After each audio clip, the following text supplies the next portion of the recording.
Hey friends, I have some lovely pork chops and we're going to make some smothered pork chops smothered with a homemade cream of mushroom soup. Let's ditch the can, let's make some better choices. Welcome to She's At It Again, and let's get busy making something for dinner tonight, even though it's in the middle of the morning. So go with us. Okay, we have our skillet heating up, and I'm going to put a little bit of butter in this. When I say a little bit, I mean like a tablespoon. Just like that.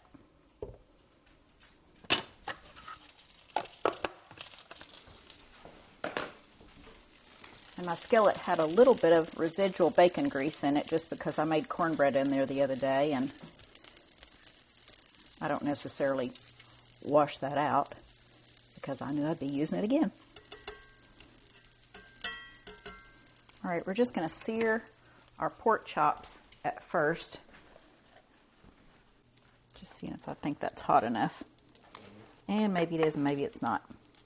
But these are pretty thick pork chops. And when I say pretty thick, that's a pretty thick pork chop right there. These are Duroc pork chops. So I think Duroc is a heritage breed of pig. I could be totally wrong about that. I just know that it has really good flavor. We bought them before. And I thought these would be pretty with some mushroom gravy served with it.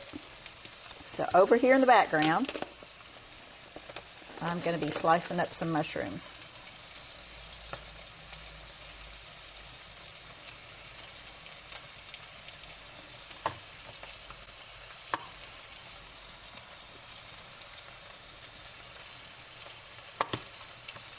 These are just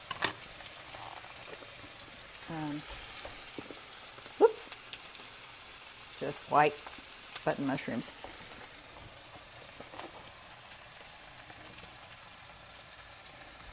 I'm going to use about 3. No, that's 4. We'll use 4.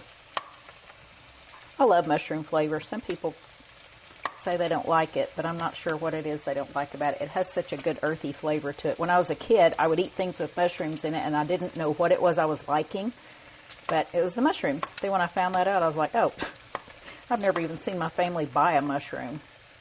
I'm thinking mushrooms like, you know, that grow around the base of trees, and we thought frogs lived underneath them. We thought that was frog houses. We were such hillbillies.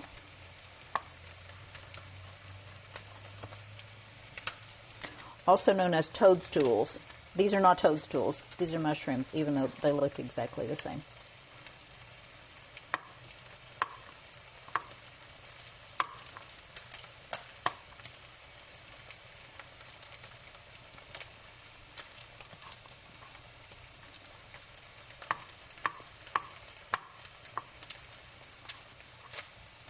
I'm not going to slice these up super thin. They're just going to be kind of chunky.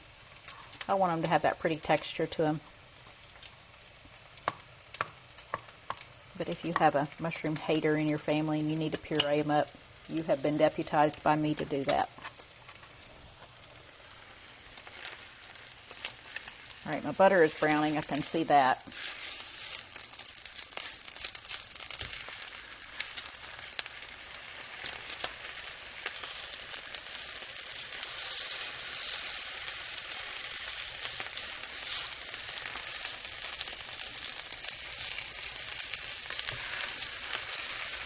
So pretty.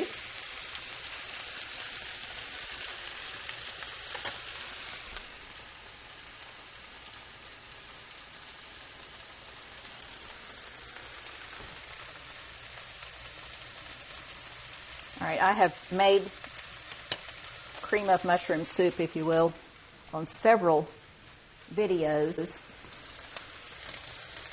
but this is no different than any of those. But for those of you who just want to see it all in one video, that's what this is for. Now, I mentioned earlier it's in the morning now. It's about 10:30 right now. I have to be somewhere at 11:30 to babysit the phones for somebody, the telephones, and babysit the office so they can go on a lunch appointment. But that gives me plenty of time to get this done. Now, I'm not going to bake it off tonight. I'm just going to get the pork chops sauteed, browned a little bit, put in the pan, make the mushroom gravy, put it in there. Then we're going to let it come to room temperature. I'll put it in the refrigerator and put it in the oven tonight, which is just so much easier than at 4 o'clock trying to wrangle everything, and inevitably my phone's going to ring. I don't know about yours, but apparently mine has a timer that sends a message to all my friends. Hey, now's a good time to call Tanya. So at 4 o'clock, my phone starts ringing. Whoever's going to need something, they wait till 4 o'clock. And I love, love, love helping people. There's nothing that makes me happier than helping somebody with something that I could possibly do for them. But at 4 o'clock, my mind is too tired. And I'm not a very good servant at that point.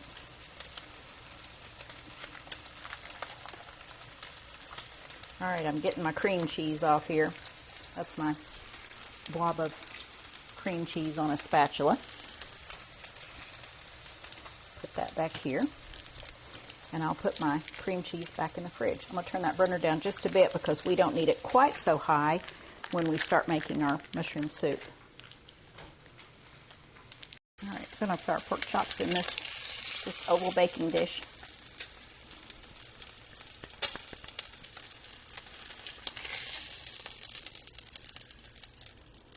And that fits in there nicely. Just put this back here. Next thing we want to do is, let's see, I'm going to get a little bit more butter in there. Another tablespoon.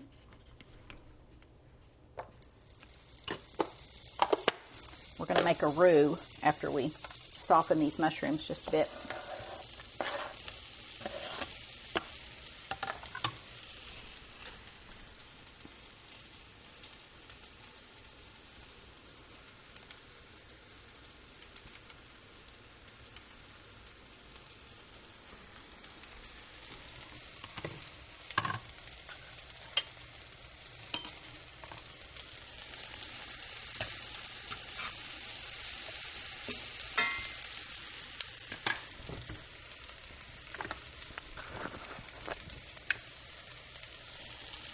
Add a bit of salt, and I'd say about half a teaspoon. That's what I have here in my hand.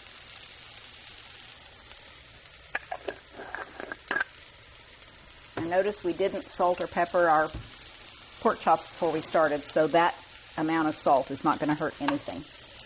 You can always add more later though, but you know what I'm going to say.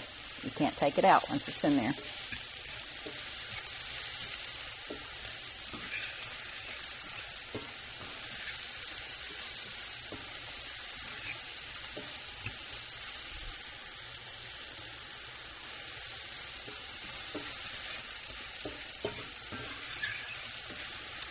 That salt helps bring out the moisture in those mushrooms, I think. That's what I'm told it does. I know they just appear to absorb the butter a little bit better, just from what I can tell. But whatever science it is, it works. All right, to this, we are going to add about, maybe a tablespoon and a half of flour. And this is just plain flour.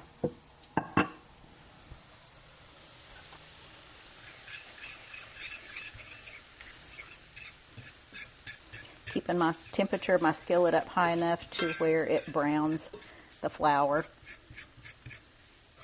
We don't want a raw flour taste in there, but the browning is helpful in giving it the flavor we want.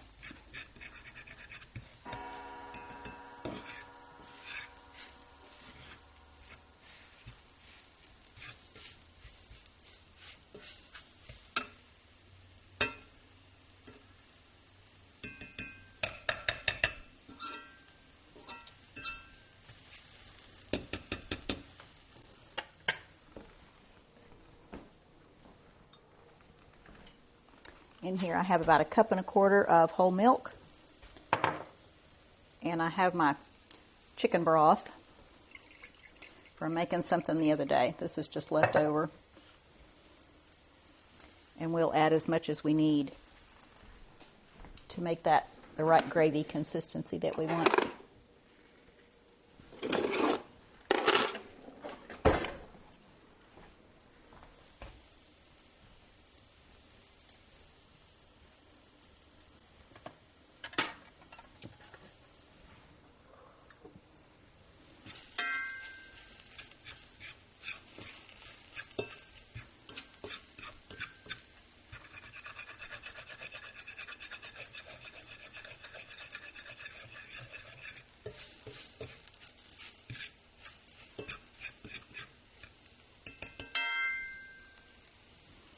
Okay, we're just going to slowly drizzle it in there at first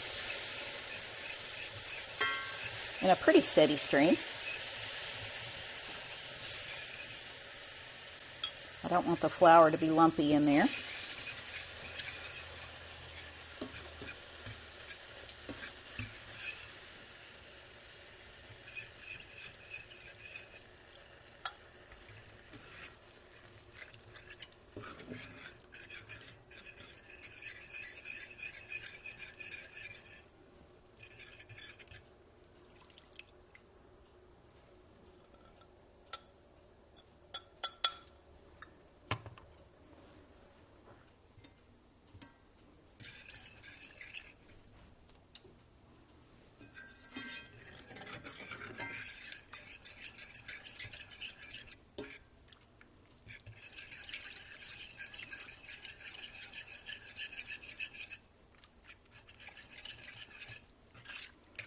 We want to make this a little more liquidy than thick because that's actually going to be baked again. So just keep in mind it will be getting thicker as it cooks later on this evening, right before dinner.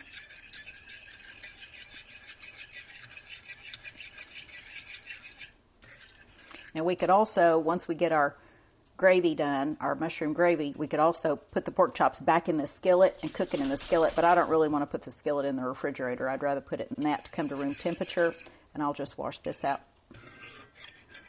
But whatever makes it easier for you and you feel comfortable doing, it's all going to have the same good taste.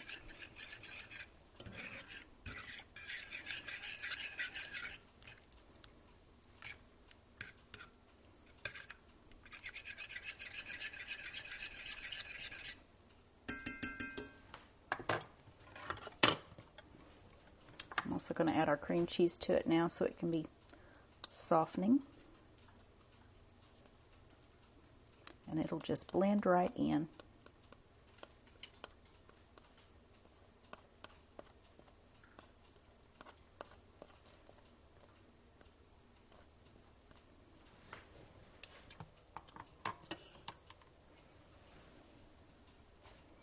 I would say that's about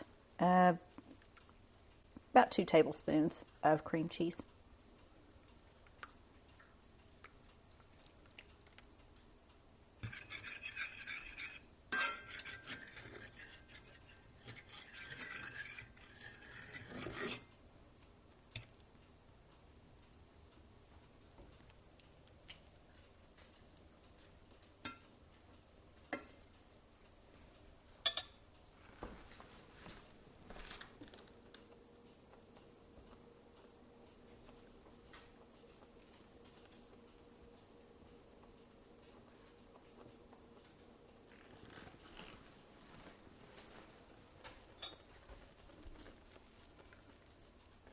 Okay, you can see that that's getting a lot thicker.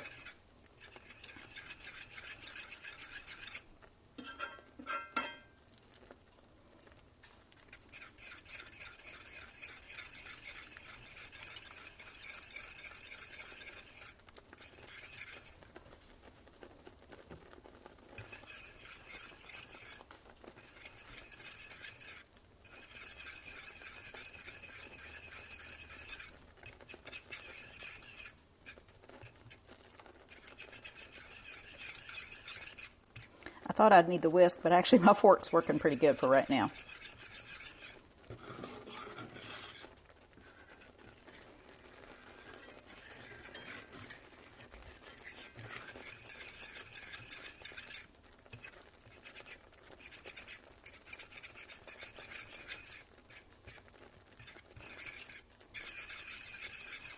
For those cream of mushroom soup fans out there that insist that the cream of mushroom from a can is just the best, I'm here to beg you to try this to change your mind.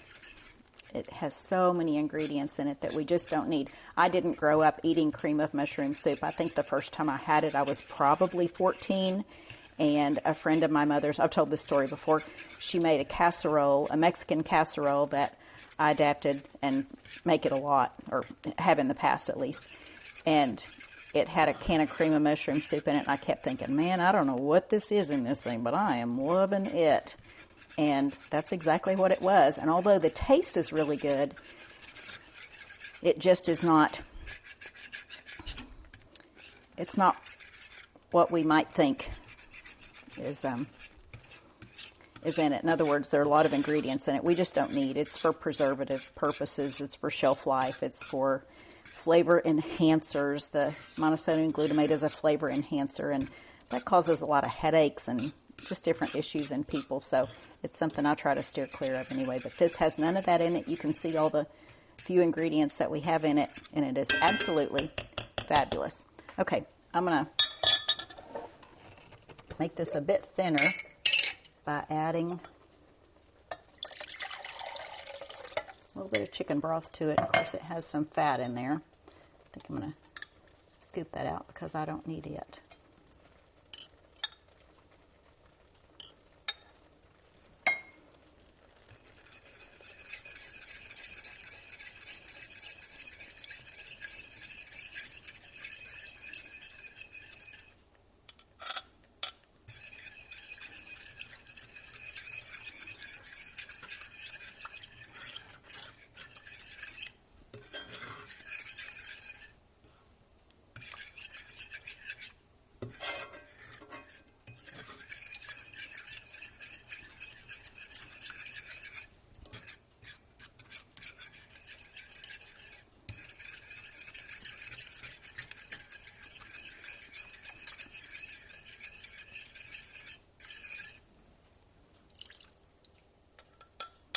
Okay, all in all, I think that might have been, I don't know, maybe a half a cup extra of chicken broth.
All right, we're going to let this cool off a bit. I'll cover it in some parchment and some foil, and we'll put it in the refrigerator. And we'll bake it off tonight, and I'll let you see what that looks like later on.